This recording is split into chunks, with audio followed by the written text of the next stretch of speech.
Hi, I'm Mike Dilk, and you're listening to the Relax Back UK show, the show that explores all kinds of health topics relevant to you, your family, and your friends. Each week, I talk to expert guests from a range of backgrounds to inform and entertain you. So please do join the Relax Back UK family and stay tuned. Hi, and thank you for joining me, Mike Dilk, on the Relax Back UK show this week. This week's show is all about pain. Many people are in constant pain, and Dr. Andrea Furlan is a pain expert. She's helped people who've been suffering with pain for years. I am on a mission to teach doctors and nurses and physiotherapists and whoever is a healthcare professional about nociplastic pain, because they don't know. But they want to help the patients. So because they don't know what is nociplastic pain and how to fix the pain system, they keep trying the other things that are useful for nociceptive and neuropathic pain. She talks about different sorts of pain and how opioids are not always helpful, can actually make pain worse, and also cause side effects and dependency. She also talks about methods of how people can come off opioids if they are dependent on them. All kinds of really interesting stuff, all to do with pain. So please do hang around for a great show. Thank you.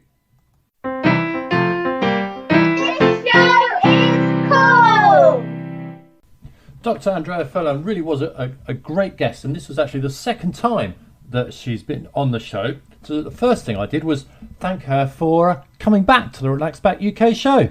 No, thank you for inviting me again. And we had a great chat last time, and I kind of came up with a name for you, the Pain Alarm Doctor, which I seem to remember you approving of. So maybe a good way to start would just be outlining why you think that's kind of an appropriate unofficial title for you. The pain alarm doctor, yeah. I think that's appropriate because the pain is the alarm system of our body. And I am the specialist in the pain system of our body. And why this is important is because if we have an alarm system installed in our body, a person may have pain for, let's say, simplifying this, there might be 3 types of situations that the alarm system might make noise. And in our body, we call this the 3 types of pain that the person may feel pain. So the first one is if you have a house and there is a fire. So the fire, a smoke, the smoke detectors will set the alarm off. So that's what we call the normal pain, the acute pain, nociceptive pain. That is if a person stubbing your toe pain, that sort of thing. You're hammering and you hit your thumb. Ow, yeah, you hit your thumb, you have a burn or a fracture. So you do need to stop and fix that part that is injured, damaged, or disease. So that's nociceptive pain. The second type of pain is called neuropathic. And in the alarm system of the house would be like a short circuit in the house or some wires that are damaged.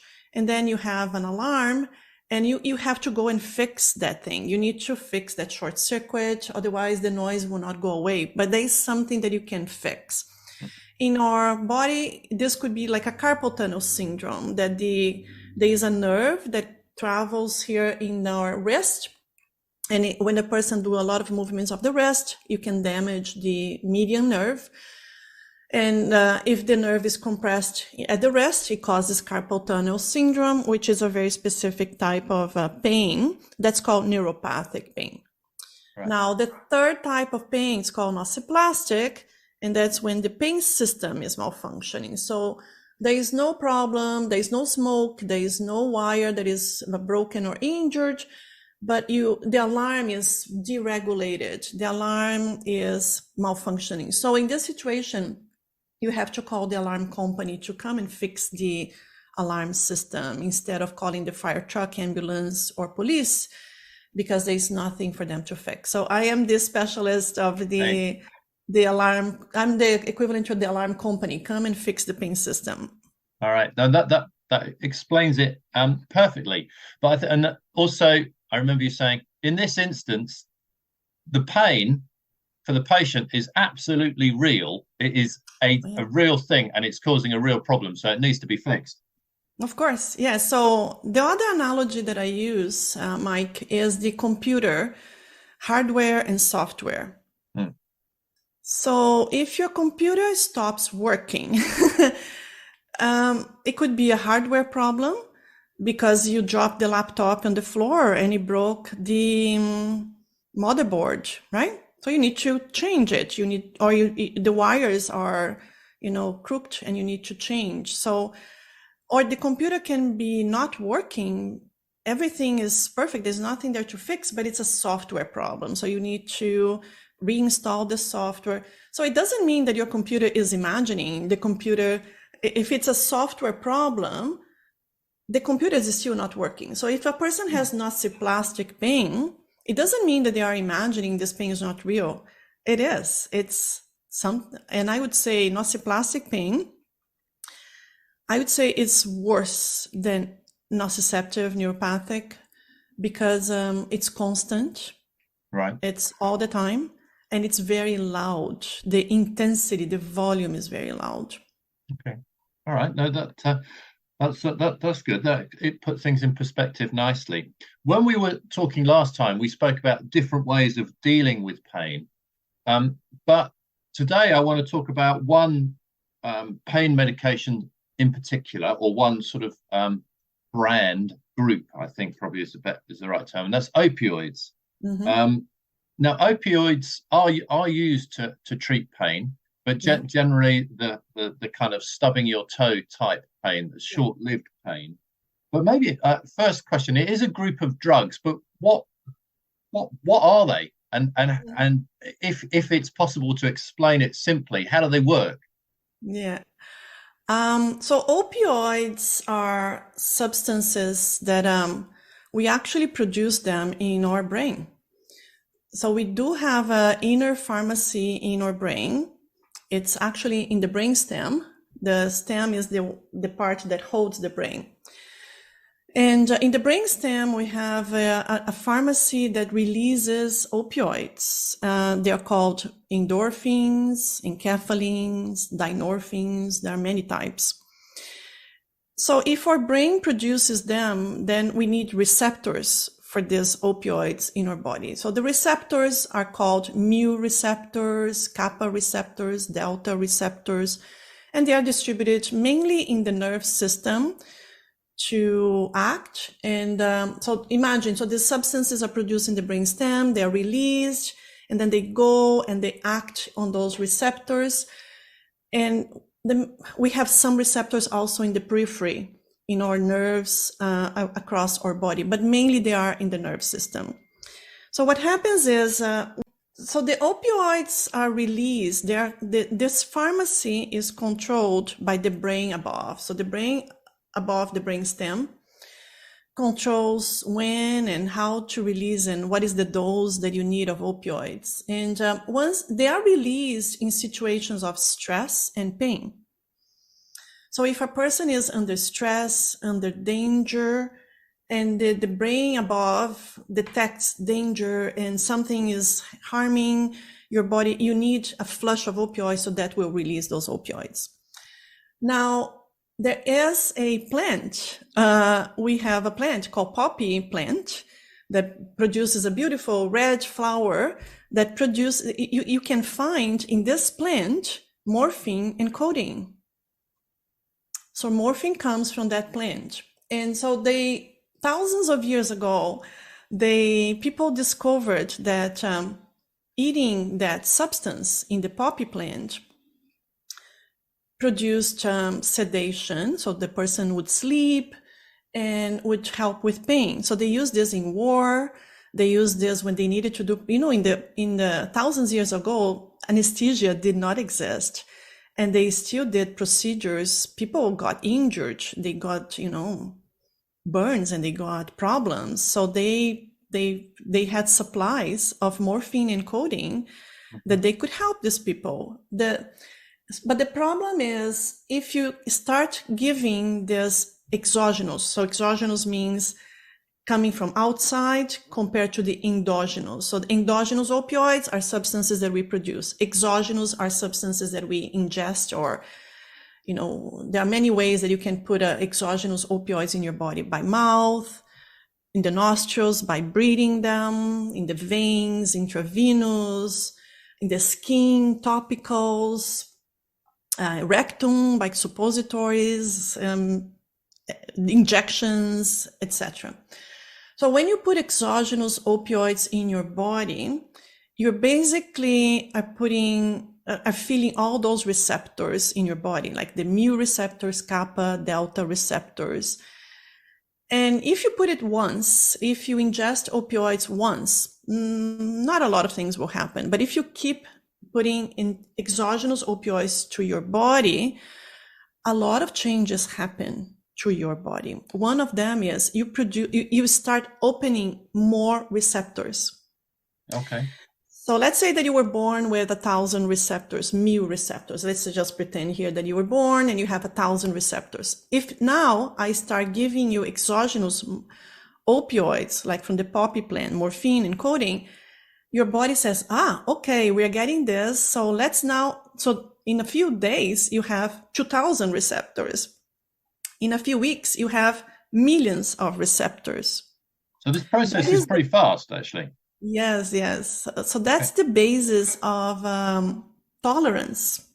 Yeah. When we talk about tolerance to opioids, we explain this to patients because we say, you know what, now you need a higher dose to get the same effect. Because in the beginning, I gave you a small dose. You only had, let's say 1,000 receptors in your body. I'm just making up those numbers, okay? Mm-hmm. And now because you have millions of times more receptors in your body, you need a much higher dose compared to the beginning to have the same effect. That's tolerance.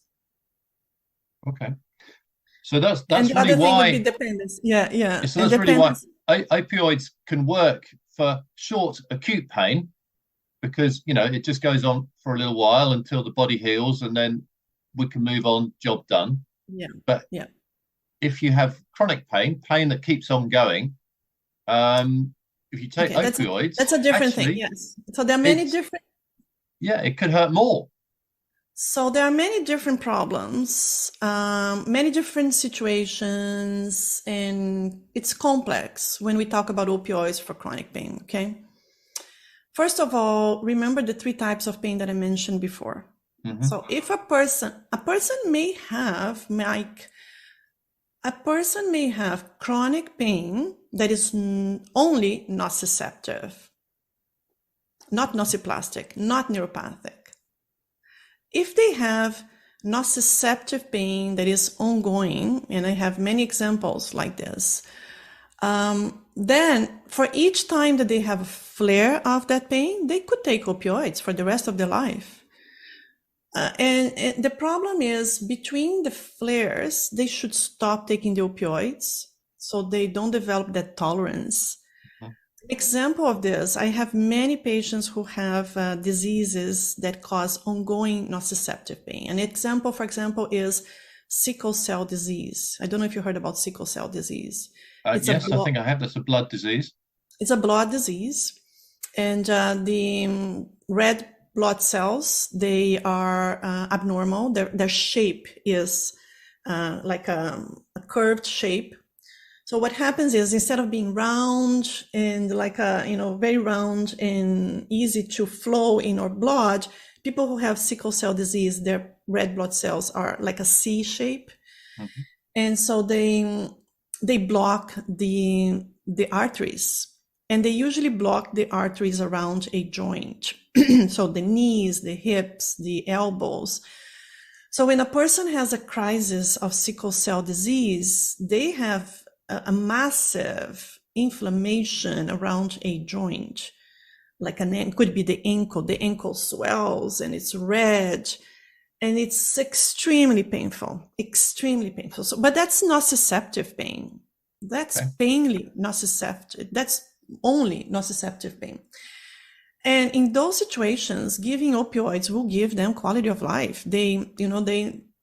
they can feel less pain instead of being agony for days until the blood can flow again, right? Because they need a lot of fluids to wash those clots and the blood flow again. The thing is, a crisis of sickle cell lasts, days to weeks, and then it resolves, and then hopefully they will have another crisis maybe 6 months later or a year later. The problem is, during that crisis period, people put them on a lot of opioids, but after the crisis, they don't reduce the opioid. So I have patients who have sickle cell disease that every time that they had a crisis, people just increase the opioid. And now they come to me and they are on gigantic doses of opioids. Gigantic. That's terrible, because now when they have the next crisis, what are we going to do? They have nowhere to go. Yeah. I don't know where to go. So that's an example of the problem of opioid. Now, if a person has only nociplastic pain, which is that problem of the software problem, okay?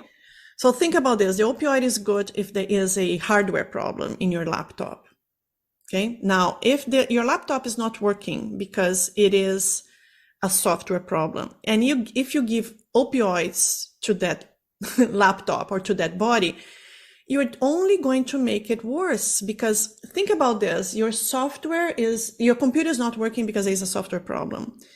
You need to reinstall, let's say, the antivirus. Let's say that this is the problem. Let's say that instead of fixing the antivirus problem, you give more software problems to your computer. You're going to make your computer slower. You're going to make your computer more tired. That's what happens. If a person has nociplastic pain, you give them opioids, you're giving them all the side effects. They will be tired, with sleepiness because it's sedating. They're going to be constipated. They're going to be poor concentration. And you're not treating the problem. It's not a hardware problem. It is a software problem. So instead of trying to find where is the software problem, you are wasting your time. Sure. And all the patient is getting are side effects, actually. Yeah. And only getting the side effects. Yeah. Anything more. So they will do nothing to reduce the pain, and they just get a load of side effects. Yeah, and they will waste. What I feel really sorry for people who have nociplastic pain is that even the doctors don't know much about nociplastic pain. I am on a mission to teach doctors and nurses and physiotherapists and whoever is a healthcare professional about nociplastic pain, because they don't know. But they want to help the patients. Because they don't know what is nociplastic pain and how to fix the pain system, they keep trying the other things that are useful for nociceptive and neuropathic pain. But I see the patients 20 years later, 25, 30 years later. I spoke to a woman this week here in Ontario, 37 years on pain. And now she got cured, eliminated the pain completely, because her pain was only purely nociplastic pain. And she was telling me for 37 years, doctors tried everything under the sun that they know, as if her pain was nociceptive and then neuropathic. And she said, nothing worked. She said, nothing really worked because they were treating the wrong type of pain. So how long after she saw you did she suddenly have no pain? Actually, she's not my patient. I wish I had. I was going to say, did she give you a big hug?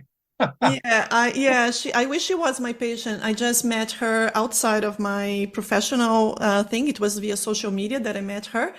And then I said, I need to talk to you because she's here in Ontario. And I said, I need to talk to you. I'm going to bring her. She gave me permission. She will come when I teach a lot of physicians and healthcare professionals here in Canada. And I told her, can I bring you to my classes? Can you come with me to teach these doctors what not to do? And she's very happy. She said, Andrea, right now, I want to do everything to help other people so they don't need to waste 37 years of their lives. Oh, okay. Well, let's move on if we can. So you've just published a paper which is looking at some of the problems where people have potentially been prescribed opioids incorrectly for whatever reason, and they're having trouble reducing or getting off them. So Yeah. two things really. Why do people have trouble getting off them? I mean, if they don't work, how come you can't just stop taking them? And what in your paper, how did you go about helping people reduce the amount they take, or even stop it, or even stop? Yeah, great questions. So the first part of your question is really important. If they're not working, why would people continue taking opioids? And the explanation is very interesting and complex. I'll try to simplify here. So if you ask anyone who is taking opioids every day, and I do ask my patients, I have many patients who are taking opioids every day. If you ask them, what happens when you miss one day, when you miss a dose, if you forget to take a dose, or if you travel and you forgot to bring your opioids, what happens? They will say that they feel horrible. They say, Dr. Furlan, I think I'm going to die. And I feel pain all over my body, and I feel headaches, and I feel agitation. I can't sleep. I feel abdominal pain. I have diarrhea. I start sweating all over. And then I take the pill, and half an hour later, I am okay. They are describing withdrawals of opioid. That's the classical. If you go on the textbook of medicine and you read what are the signs of withdrawal symptoms of opioids, they are describing all of this. Each substance that causes dependence has a different list of withdrawal symptoms. So people who drink alcohol every day, they are dependent on alcohol. If you ask them, if you don't take alcohol one day, what do you feel? They will have a list of withdrawal symptoms that are different from opioids. So each substance, you have a different set of symptoms that is in the withdrawal list. People who take cocaine is an illicit drug. People who use cocaine every day, you ask them, what do you feel when you miss one day not taking cocaine? They will describe horrible symptoms, but they're very typical. Right. People who use cannabis every day. So there are a number of substances and these are substances that cause dependence in our body. So opioids cause dependence, alcohol causes dependence, cocaine causes dependence, benzodiazepines cause dependence, cannabis cause dependence. And surprisingly, when I tell people that dependence is not the same thing as addiction. Mm-hmm. Dependence is just a biological phenomenon that 100% of people who uses a substance that can cause, not every substance causes dependence, like chocolate causes dependence. No, I'm dependent on chocolate, but I can go without chocolate and I will not have withdrawal symptoms, okay? Coffee causes dependence. Caffeine, because contains caffeine. So a person who misses caffeine, if they drink caffeine every day on a very high dose of caffeine, the day that they don't take caffeine, guess what? They will have withdrawal symptoms, and they are different. The withdrawals from caffeine include they can't sleep. Mm-hmm. They are very sluggish and tired, and they can't think. That's withdrawal on caffeine. Okay, so dependence is very different from addiction. I will explain to you what is the difference in a few minutes. But the other thing that I also surprise people is, did you know that hormones like thyroid hormone can cause dependence? If a person takes thyroid hormones every day, their body becomes dependent on the thyroid hormones. So the day that they don't take, they have withdrawals from the thyroid hormones. There are medications to lower the blood pressure, like propranolol. If a person takes propranolol every day, they become dependent on propranolol. People become dependent on antidepressants. There are some antidepressants that cause some sort of dependence, but corticosteroids, like steroids. If a person takes steroids every day, if a person takes medications for reflux, acid reflux. So all of these substances cause dependence. Now, nobody gets addicted to propranolol. Nobody gets addicted to a gastric reflux medication. Nobody gets addicted to antidepressants. They get dependent, but not addicted. Addiction is a different disease. Addiction means the person now has a psychiatric disorder. It's a diagnosis made by psychiatrists. Even when I suspect that my patients are taking opioids and I suspect that they have addiction to opioids, I send them to a colleague who is an expert in addiction medicine to make the diagnosis, because addiction is a serious diagnosis to make. Addiction means the person, basically, they lose control over the medication they're taking. They know it's causing bad consequences in their life. They keep using. So there's a difference between a person who is using alcohol, someone who is drinking alcohol every day, but they are dependent on the alcohol. They're going to have withdrawals if they stop. But they are working, they are not losing control. They know they have to take, just drink 1 glass of wine a day. They don't drink more. They still can go to work, study, they can socialize. If they go to a party, they're not going to drink 20 drinks. Now, a person may develop addiction to alcohol. This is when they now lose control. They go to a party and they lose control. Or they stop working because all they think is, how am I going to drink alcohol?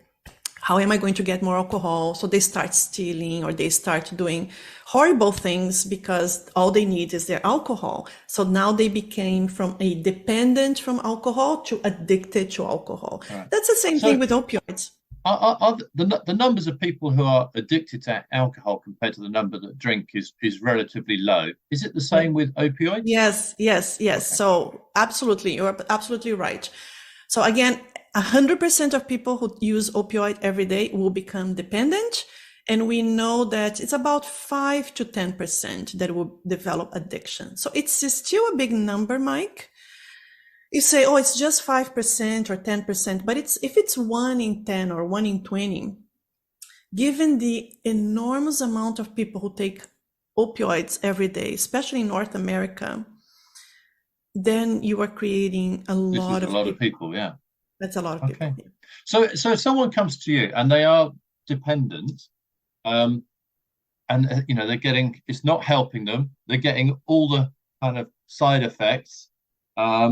How can you help them without having all these horrible, withdrawal effects? Exactly. What do you do? This is what we did in the study. So this study, now I'll talk to you about the study because it was beautifully developed, and it took our group 7 years to come up with the idea, develop the intervention, run the trial, and analyze the trial. So I'll explain to you because this was so interesting. And this was done in the UK. I was invited by the group in the UK, University of Warwick, Dr. Harbinder Sandhu. She invited me to be a co-investigator because I have a lot of experience tapering opioids in Canada. I became expert here in Canada. People send patients to me who are taking opioids for pain every day. They develop this dependence, not addiction. I don't treat addiction.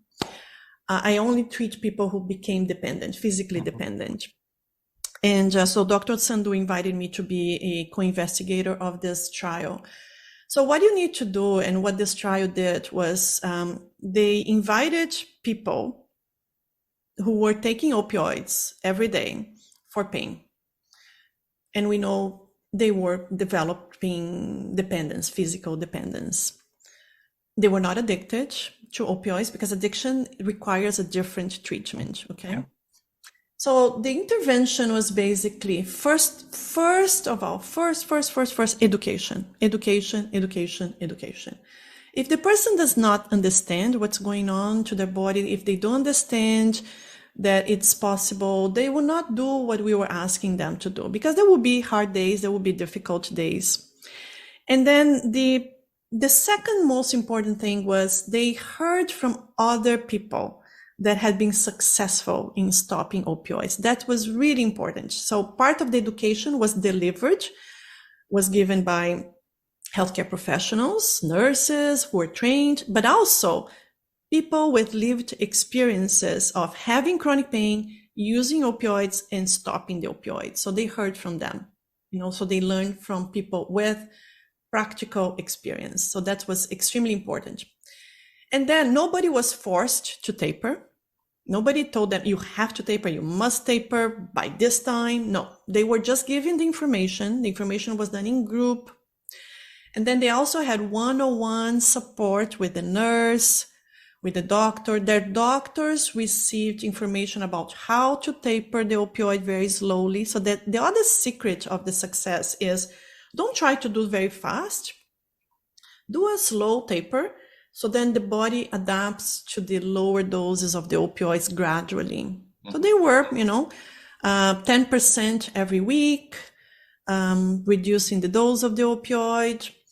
And so they did it. And in about 3 months after they started this tapering opioid, 1/3 of the ones who were randomized to the intervention group, they had stopped taking all of their opioids completely. Okay. And did they remain that way?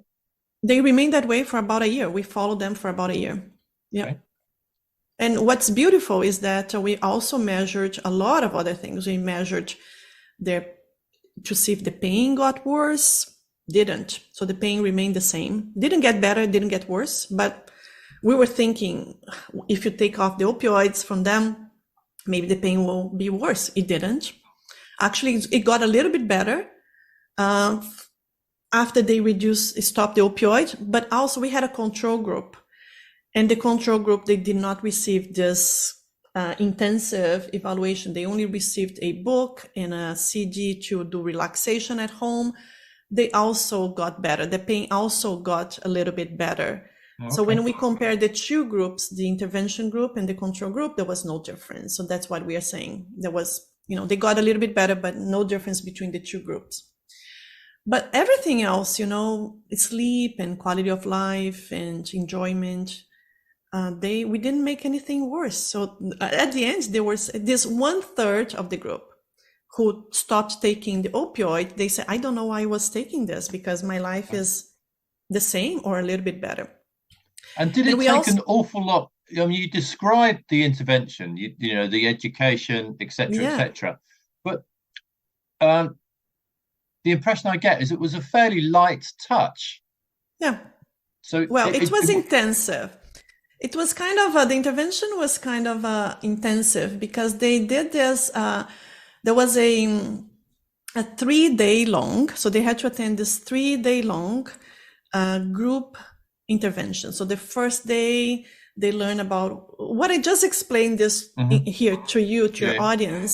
It was explained to them what are opioids, the receptors in the body, what do they do to the brain, why are they used to treat pain, what are the types of pain, what are the symptoms of withdrawals, and then they discuss in group. So that was an intensive 3-day. They had to come for a 3-day intensive training. And then after that, there was this one-on-one sessions with a nurse.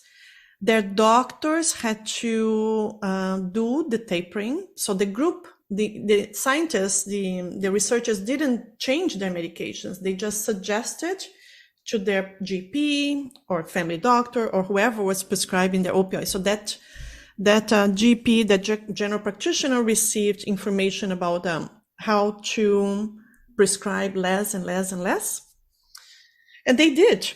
And the patients, if the patients did not want to continue tapering their opioids, they could stop. That's why we had 2/3 of the group that did not stop taking opioids.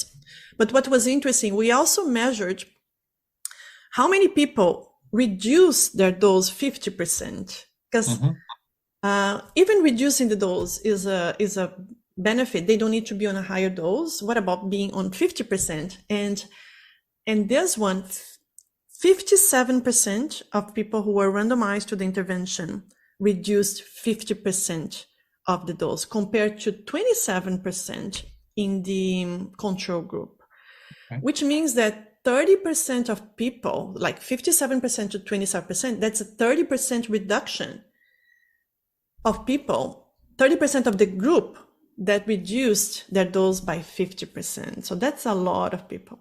Just with education, support, providing, methods for their physician to lower the opioid dose.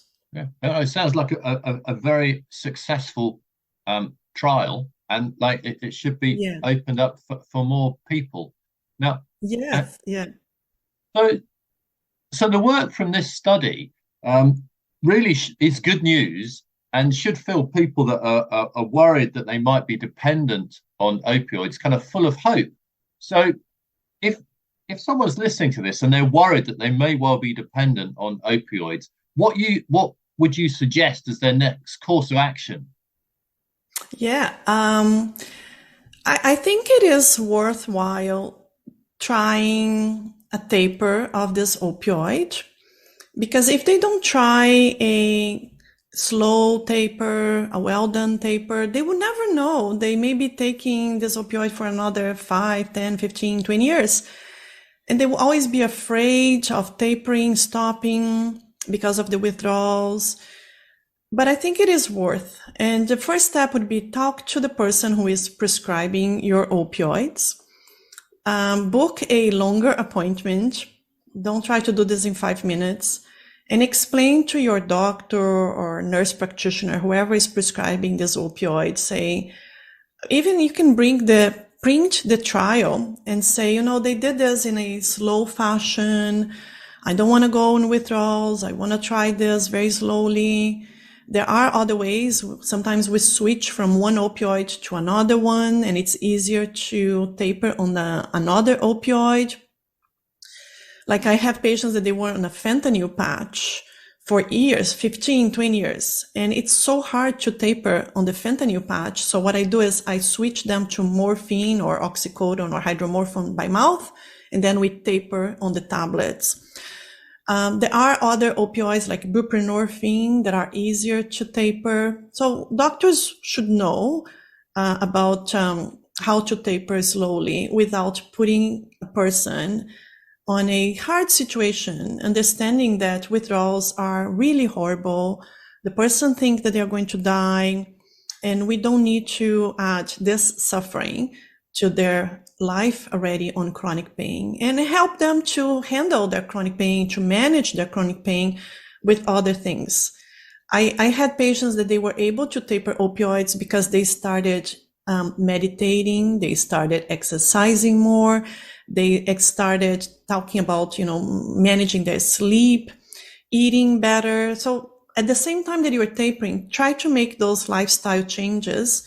I talk about all of this in my book, The 8 Steps to Conquer Chronic Pain, which is basically all of these lifestyle modifications that work so well for people with chronic pain. Okay. Mention the name of your book one more time in case people miss that. The 8 Steps to Conquer Chronic Pain. Okay. Andrea, thank you very much indeed for chatting. I think this is potentially really important and could help a lot of people. So many thanks. I hope so. I hope this interview will be listened with an open mind. Don't think that I'm against opioids. I'm not. I use opioids to a lot of people with pain, chronic pain. But when they are not necessary, let's talk about reducing the dose and improving the quality of life that you have, because I don't want to make your pain worse. My intent is your pain can get better even without opioids in many cases. I've seen this over and over my 30 years of experience as a pain doctor. Thank you very much to my guest on this week's show, Dr. Andrea Furlan. Thank you for listening and have a healthy week. Until next week. Thanks for listening to the Relax Back UK show. Join me, Mike Dilk, again next week for more fascinating interviews and chat. If you're listening to the podcast version, please subscribe, like, and share it with your family and friends. And have a healthy week. Until next week.